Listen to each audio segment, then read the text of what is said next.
Baik saudaraku yang dimuliakan Allah Subhanahu wa taala, kita lanjutkan kembali. Nah, kalau tadi sudah membahas tentang bagaimana dunia ini hanyalah sementara saja, ya. Dunia ini ibarat ini lautan, ya. Telunjuk tangan kita inilah dunia. Dicelupkan ke lautan, diambil, inilah dunia. Sedangkan hasanah Allah Subhanahu wa taala ini yang ada di luar telunjuk kita ini, inilah akhirat. Luasnya luar biasa, inilah akhirat yang akan kita tuju nantinya.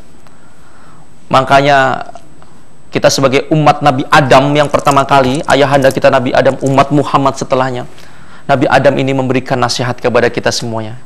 Kepada kita semuanya bahwasanya Nabi Adam ini seniornya manusia. Dalam beberapa riwayat hadis disampaikan Nabi Adam ini memberikan nasihat-nasihat kepada seluruh manusia. Apa nasihatnya? Yang pertama, nasihat ayahanda Adam. Yang pertama, suratnya sudah coba rangkumkan, surat akan coba bacakan ya. Janganlah kamu berpuas hati dengan dunia. Sekali lagi, kamu janganlah berpuas hati dengan dunia. Aku telah berpuas hati dengan surga yang di dalamnya terdapat kehidupan yang kekal. Akan tetapi Allah tidak menyukainya, maka aku telah dikeluarkan dari dalamnya. Nah ini, kalau kita puas dengan dunia, kita ini apa? Nabi Adam ini sudah berpuas hatinya dengan akhirat. Tapi karena berpuas hati, congkak, jadinya melanggar perintah Allah. Allah tidak suka. Dikeluarkan dari akhirat, dari surga. Untuk apa? Untuk menapaki kehidupan dunia yang sukar ini. Kenapa? Karena Allah tidak suka. Kalau orang puas dengan dunia, aku sudah puas dengan dunia, ayo puas-puasin dengan dunia. Jangan berpongah. Kenapa? Karena ayahanda kita Nabi Adam sudah memperingatkan kepada kita semuanya, jangan berpongah diri dengan dunia. Dunia ini hanya titipan, hanyalah mampir. Kalau lagu-lagu yang kita dengarkan, hidup di dunia sekedar saja, sekedar mampir, sekejap mata di situnya.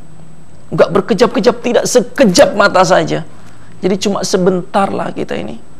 Ya, ini nasihat Nabi Adam, ayahanda kita semuanya. Jangan kita berpongah diri, berpuas hati. Jangan.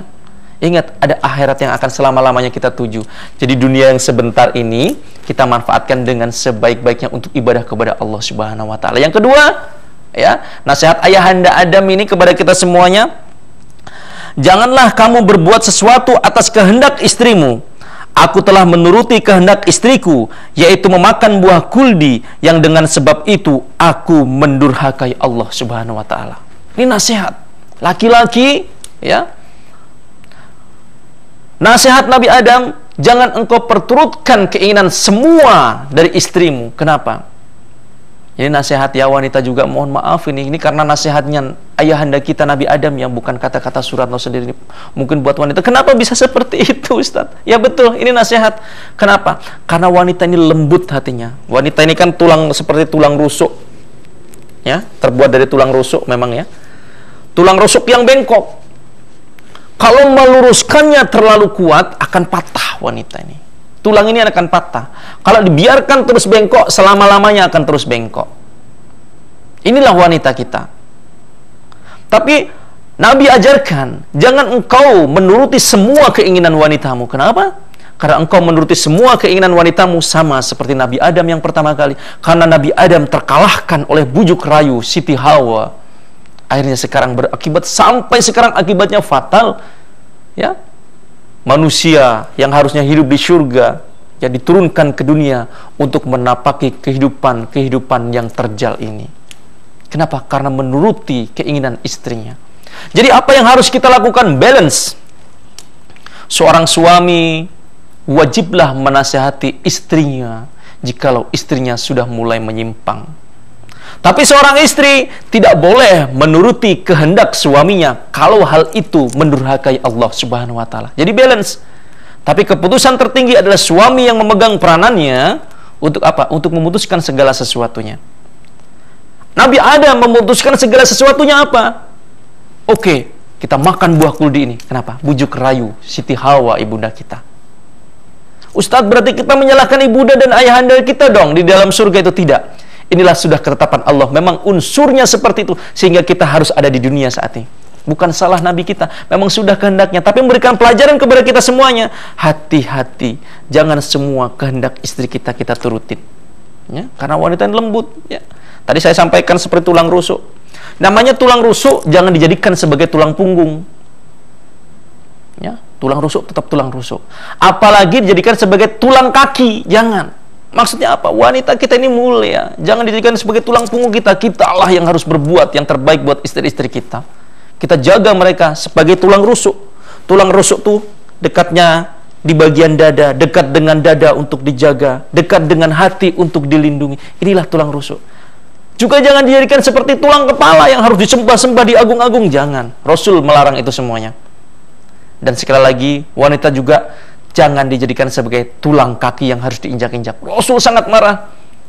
Makanya ketika Rasul itu sudah mengajarkan Islam kepada kita semuanya, turun sebuah hadis yang disampaikan apa? Al-jannatu tahta aqdamil ummahat. Surga itu di bawah telapak kaki ibu. Ya, saking mulianya wanita. Tapi toh demikian, kita tidak boleh terjebak.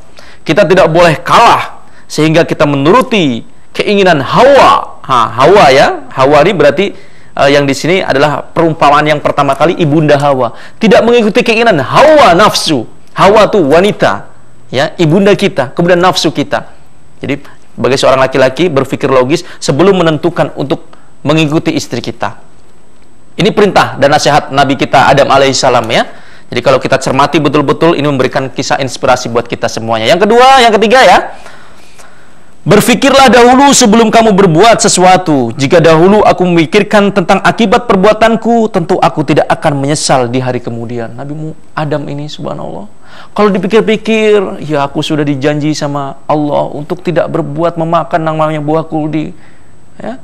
Kalau dipikirkan benar-benar, maka Nabi Adam tidak akan diusir dari surga. Tapi karena mikirnya terlalu cepat, demi cintanya terhadap wanita ini bernama Siti Hawa. Demi cintaku padamu, wahai istriku, aku ikuti segala keinginanmu. Yang terjadi apa? Allah murka akhirnya. Makanya Nabi kita mengajarkan, fikir-fikir terlebih dahulu ketika mau melangkah. Buat Anda yang emosional, nah ini sudah tahu kasih trik ya. Buat Anda yang suka marah-marah luar biasa, sedikit-sedikit marah, ya, darah tingginya gampang kambuh. Ingat, emosi kita ya tidak akan menyelesaikan masalah kita, tapi akan menambah masalah kita. Jikalau Anda sudah marah dan Anda ingin melampiaskan kemarahan itu kepada apa yang ada di depan Anda, sahabat-sahabat sekalian, maka yang akan Anda lakukan seharusnya adalah Anda langsung memikirkan efek jangka ke depannya. Langsung Anda pikirkan, kalau saya lakukan ini, yang akan terjadi adalah ini. Maka Anda langsung beristighfar kepada Allah Subhanahu wa Ta'ala. Buat para pemarah, segera ambil air wudhu. Posisikan tubuh Anda supaya apa? Supaya kita berpindah posisi, tidak dalam posisi sebelumnya. Misalkan dalam posisi berdiri, maka duduk, ambil air wudhu. Ya. Berubah posisinya. Perbanyak ta'awuz, a'udzubillahi minasyaitonirrajim. Supaya kita apa? Terlepas dari yang namanya amarah. Kalau dalam istilah, kalau engkau mau marah, maka mundurlah 7 langkah. Apa Ustadz maksudnya? Orang mau marah, 7 langkah suruh mundur. Emang main gobak selodor? Bukan ya. Jadi kalau mau marah, mundur dulu. Pikir. Kalau aku marah, apa resikonya buat istri aku? Apa resikonya buat keluarga aku? Apa resikonya buat anak aku? Apa resikonya buat tetangga aku? Sehingga kita mikir, melangkah dulu ke belakang.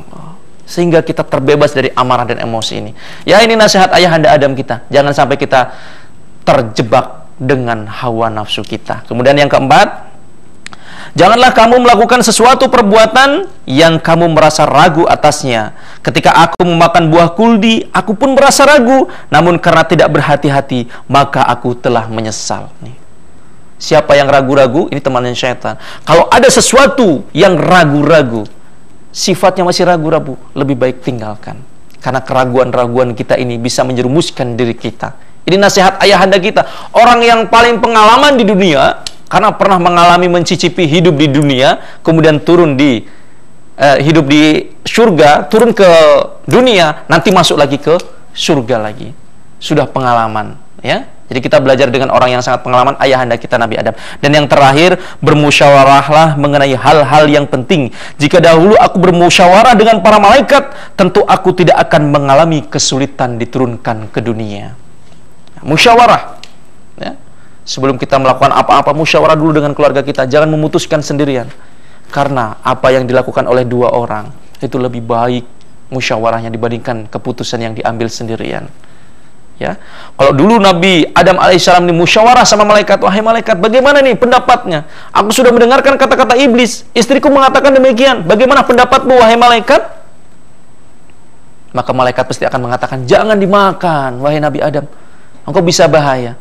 Kalau dulu Nabi Adam bermusyawarah dengan malaikat, maka semuanya tidak akan terjadi. Kita tetap akan menjadi penduduk surga. Tapi Allah Maha Kuasa, Maha segala-galanya, memang sudah takdir, tersirat, tertulis di dalam Lauhul Mahfuz, kita semuanya adalah makhluk Allah untuk diciptakan di dunia ini. Allah ciptakan bumi beserta hamparannya, ya, untuk kita nikmati dan kita buat yang terbaik di dunia ini. Insya Allah ya, sedikit tausiah ini mudah-mudahan bermanfaat buat kita semuanya. Semoga Allah berkahi kita semuanya. Hidup di dunia ini cuma sementara, cuma mampir.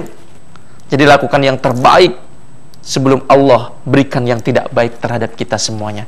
Hidup cuma sementara, akhirat selama-lamanya. Kalau kita lakukan yang terbaik ini walaupun sedikit, maka selama-lamanya nanti kita di akhirat akan bersama orang-orang yang solih, bersama Nabiullah, bersama para sahabat dalam surganya Allah Subhanahu wa ta'ala. Semoga tausiah yang sedikit ini bisa bermanfaat buat pribadi Suratno sendiri dan kita semua yang insya Allah mendengarkan. Semoga Allah berkahi kita, rahmati kita dunia dan akhirat. Terima kasih atas segala perhatiannya.